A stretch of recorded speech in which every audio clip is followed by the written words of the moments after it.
किसी समय की बात है, एक छोटे से राज्य में एक रानी रहती थी। वह बेहद सुंदर, तेजस्वी और दयालु थी, परंतु उसकी जिंदगी दुखों से भरी हुई थी। उसके पति राजा हमेशा युद्धों में व्यस्त रहते थे और रानी को विशाल लेकिन वीरान राजमहल में अकेला छोड़ जाते थे। एक दिन रानी दुखी मन से महल से निकलकर जंगल में भटक रही थी। पक्षियों की आवाजें हवा में गूंज रही थीं और घने वृक्षों की छाया रहस्यमय लग रही थी। चलते चलते अचानक उसकी नजर एक साधु पर पड़ी। साधु ने केसरिया वस्त्र पहने हुए थे, उसकी लंबी घनी दाढ़ी थी और उलझे हुए बाल उसकी रहस्यमय छवि को और भी भयावह बना रहे थे। उसकी आंखों में एक अजीब सी चमक थी, मानो वे किसी गहरे रहस्य को समेटे हुए हों। रानी को देखकर साधु मंद मंद मुस्कराया और गहरी आवाज में बोला, देवी, आप बहुत उदास लग रही हैं। मैं आपकी सहायता कर सकता हूं। मेरे पास ऐसे मंत्र हैं जो आपके जीवन को खुशियों से भर सकते हैं। रानी, जो अपने अकेलेपन और दुख से पीड़ित थी, विनम्रता से सिर झुकाते हुए बोली, साधु महाराज, मेरी खुशी तो बस मेरे पति के साथ रहने में है, लेकिन वे सदा युद्धों में व्यस्त रहते हैं। यदि आप कुछ कर सकते हैं तो कृपया उनका मन मेरे प्रति मोड़ दें। साधु ने उसे सहानुभूति से देखा, लेकिन उसकी आंखों में एक क्षणिक चमक उभर आई। उसकी नीयत कुछ और थी। वह आया तो मदद के बहाने था, लेकिन असल में उसकी मनसा कुछ और ही थी। उसने गहरी सांस ली और धीमे स्वर में कहा, देवी, आपके लिए एक विशेष पूजा करनी होगी, लेकिन इसके लिए आपको कुछ समय मेरे साथ एकांत में बिताना होगा। केवल तभी यह मंत्र प्रभावी होगा। रानी अपने अकेलेपन और वेदना के कारण साधु की बात मानने को तैयार हो गई। उसने बिना यह जाने कि उसके आगे क्या होने वाला है, हामी भर दी। साधु के चेहरे पर एक हल्की मुस्कान उभर आई, मानो वह अपने जाल में शिकार को फंसा चुका हो। जंगल के गहरे हिस्से में एक घना और रहस्यमय आश्रम था, जहां साधु उसे ले गया। वहां का वातावरण असामान्य था, अजीब सी नीरवता, मंद जलती मशालें और हवा में गूंजती किसी अनजानी भाषा की मंत्रध्वनि। रानी का हृदय तेजी से धड़कने लगा, परंतु उसने अपने संकल्प को दृढ़ रखा। साधु ने धीरे से कहा, देवी, आपको मेरे निर्देशों का पूरी निष्ठा से पालन करना होगा। यह पूजा कठिन है, लेकिन इसके बाद आपका जीवन पूरी तरह बदल जाएगा। रानी ने आंखों में आंसू लिए उसकी बात मानी। वह साधु के साथ गहरी गुफा में प्रवेश कर गई, जहां वातावरण में तीव्र अगरबत्ती की गंध फैली हुई थी और दीपकों की मंद रोशनी किसी रहस्यमयी दुनिया का आभास करा रही थी। उसने रानी से कहा, यह पूजा केवल पूर्ण समर्पण से ही सफल होगी। आपको अपनी सभी इच्छाओं और शंकाओं को त्याग कर मुझे पूर्ण विश्वास से समर्पित होना होगा। तभी, देवी, मैं आपके पति को आपके पास लौटा सकूंगा। रानी ने विनम्रता से सिर झुकाते हुए कहा, साधु महाराज, मैं अपनी पूरी शक्ति और भक्ति से पूजा करने को तैयार हूं। बस आप मार्गदर्शन करें। साधु की आंखों में छलकता लोभ छुपा न रह सका। उसने रानी को झूठी बातों और जटिल नियमों में उलझाना शुरू कर दिया। देवी, पहले आपको शुद्धिकरण के लिए नदी में स्नान करना होगा। मैं मंत्रों का जाप करूंगा और आपको ऊर्जा प्रदान करूंगा, लेकिन यह क्रिया अत्यंत गोपनीय है, इसे कोई और नहीं देख सकता। रानी कुछ घबराई, लेकिन साधु की बातों में फंसकर उसने हामी भर दी। वह नदी की ओर चल पड़ी। साधु ने उसे लगातार भरोसा दिलाया कि यह सब उसकी भलाई के लिए है। नदी के किनारे पहुंचकर साधु ने रानी से कहा, आपके वस्त्र पवित्रता की प्रक्रिया को रोक सकते हैं, इसीलिए आपको इन्हें उतारकर नदी में प्रवेश करना होगा। मैं यहां मंत्र जाप करूंगा ताकि कोई बाधा न आए। रानी को कुछ असहजता हुई, लेकिन अपने पति के प्रति प्रेम और अपनी बेबसी के कारण उसने साधु पर विश्वास किया। जैसे ही वह नदी में उतरी, साधु की आंखों में खतरनाक चमक और अधिक बढ़ गई। लेकिन तभी जंगल की झाड़ियों से किसी के पैरों की आहट सुनाई दी। साधु चौकन्ना हो गया। उसने देखा कि एक शिकारी वहां से गुजर रहा था। शिकारी ने साधु को ध्यान से देखा और उसकी हरकतों पर संदेह होने लगा। साधु ने शिकारी को दूर से आते देखा, लेकिन वह घबराया नहीं। उसकी चालाकी उसे बचने का रास्ता हमेशा दिखा देती थी। उसने तुरंत अपनी मुद्रा बदल ली और मंत्रों का जाप जोर से शुरू कर दिया ताकि शिकारी को लगे कि वह किसी गहरी साधना में लीन है। शिकारी ने पास आकर साधु से पूछा, महाराज, यहां क्या हो रहा है? यह स्थान तो बहुत सुनसान है। आप किस लिए यहां हैं? साधु ने बड़े संयम से जवाब दिया, वत्स, मैं देवी के विशेष आह्वान के लिए यहां आया हूं। यह रानी माता है जो अपने पति के कल्याण के लिए महान तपस्या कर रही है। तुम अपने रास्ते जाओ, क्योंकि इस पवित्र स्थान पर कोई बाहरी व्यक्ति बाधा नहीं डाल सकता। शिकारी ने रानी को देखा जो नदी के पानी में खड़ी थी और घबराई हुई लग रही थी। लेकिन रानी कुछ बोलने की स्थिति में नहीं थी, क्योंकि साधु ने पहले ही उसे समझा दिया था कि यदि उसने पूजा में बाधा डाली तो उसकी सारी मेहनत व्यर्थ हो जाएगी। शिकारी को थोड़ी शंका हुई, लेकिन साधु के आत्मविश्वास और स्वरूप ने उसे शांत कर दिया। वह सिर झुकाकर वहां से चला गया। साधु अब अपने आप में और अधिक आश्वस्त हो गया। उसने रानी से कहा, देखा देवी, देवी मां स्वयं आपकी रक्षा कर रही है। अब आप बिना किसी भय के पूरी तरह से इस प्रक्रिया में लीन हो जाइए। बस कुछ ही समय में आपका कष्ट समाप्त हो जाएगा। रानी ने साधु की बात मान ली और उसकी आज्ञा का पालन करने लगी। साधु उसकी बेबसी का फायदा उठाने की योजना को और गहराई से बुनने लगा। उसने रानी को पूजा की और जटिल विधियां बतानी शुरू की, जिनका कोई मतलब नहीं था। जैसे जैसे समय बीतता गया, रानी का मन भीतर से बेचैन हो रहा था, लेकिन वह अपनी हालत को बदलने की ताकत नहीं जुटा पा रही थी। साधु ने अब पूरी तरह से सोच लिया था कि वह रानी को अपने जाल में पूरी तरह फंसा लेगा। साधु अब अपनी योजना को और गहराई से अंजाम देने के लिए तैयार था। उसने रानी से कहा, अब देवी मां को प्रसन्न करने के लिए अंतिम और सबसे कठिन चरण आरंभ होगा।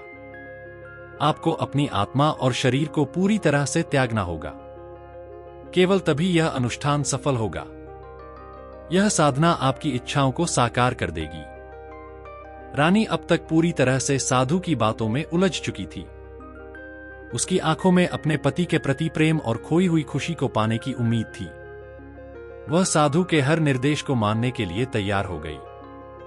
साधु ने रानी को गुफा के भीतर एक विशेष कक्ष में ले जाया। वहां चारों ओर मध्यम रोशनी में अजीब से प्रतीक चिन्ह बने हुए थे। रानी को थोड़ा संदेह हुआ, लेकिन रानी के बार बार आग्रह करने पर वह मान गई। जैसे ही राजा और रानी आश्रम पहुंचे, साधु ने खुद को छिपाकर अपनी योजना को अंजाम देना शुरू कर दिया।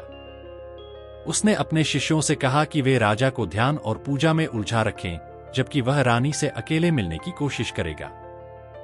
रानी, जो आश्रम के शांत वातावरण से प्रभावित थी, अकेले में साधना करने के लिए एकांत कक्ष में चली गई। साधु ने यह मौका देखा और धीरे धीरे उसके कक्ष की ओर बढ़ा। उसने सोचा, इस बार मैं रानी को अपने वश में कर ही लूंगा। राजा को मेरी चालों का पता भी नहीं चलेगा। लेकिन तभी राजा को किसी सैनिक ने आकर बताया कि साधु वास्तव में जेल से भाग निकला है और यह सब उसी का जाल हो सकता है। राजा ने तुरंत अपनी तलवार उठाई और रानी की ओर दौड़ा। साधु धीरे धीरे रानी के एकांत कक्ष की ओर बढ़ा। उसने अपनी चालाकी से पहले ही उस कमरे के पास अपने शिष्यों को तैनात कर दिया था, ताकि कोई भी वहां आ न सके। रानी ध्यान की मुद्रा में बैठी थी, अपने जीवन के संघर्षों और पति के प्रति प्रेम को याद करते हुए। साधु ने कक्ष में प्रवेश किया और गहरी आवाज में बोला, देवी, आपकी भक्ति और तपस्या से मैं बहुत प्रभावित हूं। देवी मां ने मुझे आपके पास भेजा है ताकि मैं आपके जीवन को सुख शांति से भर दूं। रानी ने आंखें खोलकर देखा तो साधु को देखकर चौंक गई। वह असमंजस में थी। आप? मुझे तो लगा था कि आपको राजा ने दंड दिया है। आप यहां कैसे पहुंचे? साधु ने तुरंत अपनी चालाकी का सहारा लिया। उसने हाथ जोड़ते हुए कहा, देवी, राजा ने मुझे गलत समझा। मैंने कभी आपका बुरा नहीं चाहा। मैं तो आपकी और महाराज की भलाई के लिए कार्य कर रहा था। लेकिन अब मैं सीधे देवी मां का संदेश लेकर आपके पास आया हूं। उन्होंने कहा है कि यदि आप मेरी बात मानेंगी तो आपके जीवन की सारी समस्याएं समाप्त हो जाएंगी। रानी अब भी शंकित थी, लेकिन साधु की बातों और उसकी रहस्यमयी उपस्थिति ने उसे विचलित कर दिया। उसने पूछा, कैसी बात? क्या देवी माँ सचमुच मेरी मदद करना चाहती हैं? साधु ने मुस्कुराते हुए कहा, हाँ, लेकिन इसके लिए आपको अपने मन और शरीर को पूरी तरह से मुक्त करना होगा। आपको यह विश्वास करना होगा कि मैं केवल आपका मार्गदर्शक हूं। आपकी मुक्ति और सुख शांति मेरी साधना से ही संभव है। धीरे धीरे साधु ने अपनी मीठी बातों से रानी का भरोसा जीत लिया। उसने रानी को यकीन दिलाया कि राजा और राज्य की भलाई के लिए यह सब जरूरी है। उसने रानी को ध्यान और पूजा के नाम पर और गहराई से अपने जाल में फंसा लिया। इस बीच राजा, जो सैनिकों से सूचना पाकर रानी को बचाने के लिए आश्रम की ओर दौड़ा था, वहां पहुंचने में देर कर चुका था। जब राजा ने आश्रम में प्रवेश किया तो शिष्यों ने उसे रोकने की कोशिश की। राजा को यह समझते देर नहीं लगी कि यह सब एक गहरी साजिश का हिस्सा है। साधु ने रानी को पूरी तरह अपने वश में करने के लिए अंतिम कदम उठाने का सोचा। उसने कहा, अब आपको इस कक्ष में मेरे साथ अंतिम अनुष्ठान करना होगा। इसके बाद देवी मां का आशीर्वाद आपके जीवन को बदल देगा।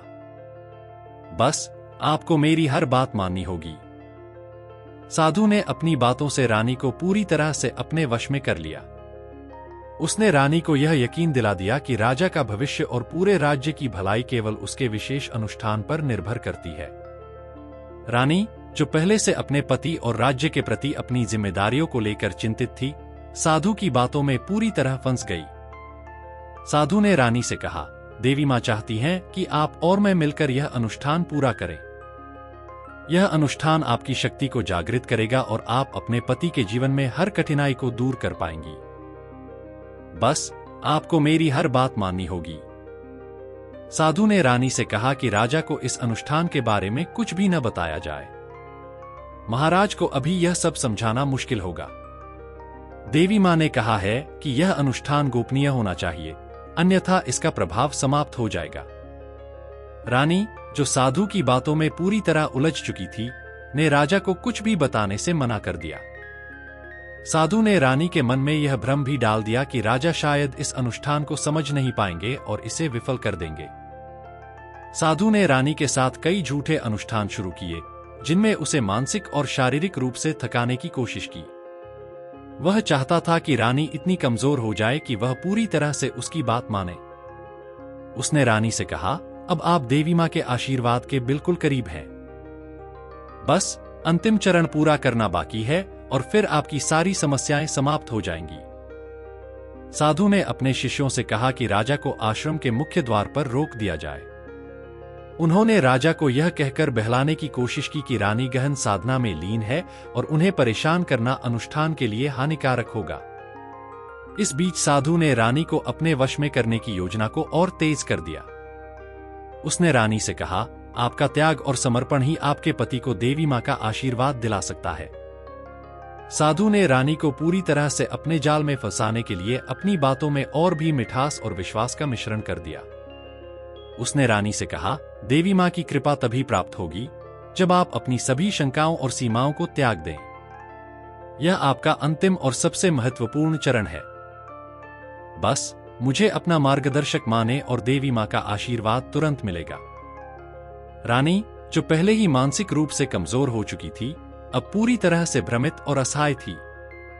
उसे अपनी भक्ति और अपने पति के लिए किए जा रहे प्रयासों में कुछ भी गलत समझ में नहीं आ रहा था। साधु की बातें उसे कहीं न कहीं सत्य लग रही थीं। उसने सोचा, अगर यह सचमुच मेरी और मेरे पति की भलाई के लिए है, तो मुझे इसमें कोई बाधा नहीं डालनी चाहिए। साधु ने अपनी योजना को अगले चरण में ले जाते हुए रानी से कहा, अब आपको अपने समर्पण का अंतिम प्रमाण देना होगा। यह एक पवित्र और दिव्य प्रक्रिया है। आप केवल मेरी बातों का अनुसरण करें। रानी ने थोड़ी हिचकिचाहट के साथ सहमति दे दी। साधु ने गुफा में एक विशेष अनुष्ठान का आयोजन किया। उसने चारों ओर मंत्रों का जाप करना शुरू कर दिया और अपने शिष्यों को निर्देश दिया कि कोई भी इस प्रक्रिया के दौरान गुफा के पास न आए। यह सब कुछ रानी को और भी असहाय महसूस कराने के लिए था, ताकि वह पूरी तरह से उसके नियंत्रण में आ सके। जैसे जैसे अनुष्ठान बढ़ता गया, साधु ने रानी को झूठे नियमों और प्रक्रियाओं में और उलझा दिया। उसने उसे विश्वास दिलाया कि अगर वह साधु के निर्देशों का पालन नहीं करेगी, तो उसका पूरा जीवन शापित हो जाएगा और उसके पति को कभी शांति नहीं मिलेगी। रानी, जो अब पूरी तरह से भय और असमंजस के जाल में थी, साधु की हर बात मानने लगी। इस बीच राजा ने आश्रम के बाहर खड़े साधु के शिष्यों से रास्ता बनाने की कोशिश की, लेकिन वह गुफा तक पहुंचने में असमर्थ था। साधु के शिष्यों ने राजा को रोके रखने की पूरी कोशिश की। राजा गुस्से और चिंता में अपनी रानी तक पहुंचने के लिए संघर्ष कर रहा था। गुफा के अंदर साधु ने रानी को और भी गहराई से अपने जाल में फंसाने के लिए कहा, देवी मां ने मुझे यह संदेश दिया है कि आप इस अनुष्ठान में पूरी तरह से मेरी सहायता करें, तभी आपका जीवन सुखमय होगा। यह अंतिम बलिदान आपके सारे दुखों को समाप्त कर देगा। रानी, जो अब पूरी तरह से साधु के नियंत्रण में थी, उसकी बातों पर भरोसा करने लगी। इस बीच राजा ने गुफा तक पहुंचने का रास्ता बनाने में सफलता हासिल कर ली। उसने अपने सैनिकों के साथ गुफा के अंदर प्रवेश किया। साधु, जो रानी को अपनी माया में बांधने में पूरी तरह मशगूल था, राजा को देखकर चौंक गया।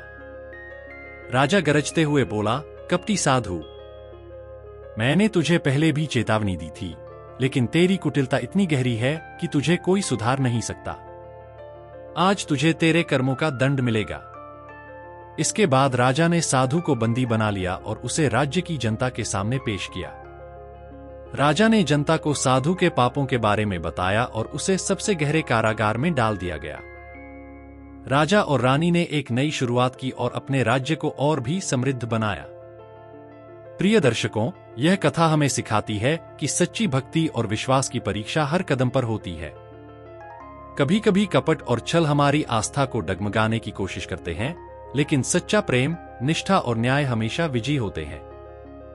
यदि यह कहानी आपके हृदय को छू गई हो, तो कृपया लाइक करें, शेयर करें और हमारे चैनल डिवाइन विहार को सब्सक्राइब करना न भूलें।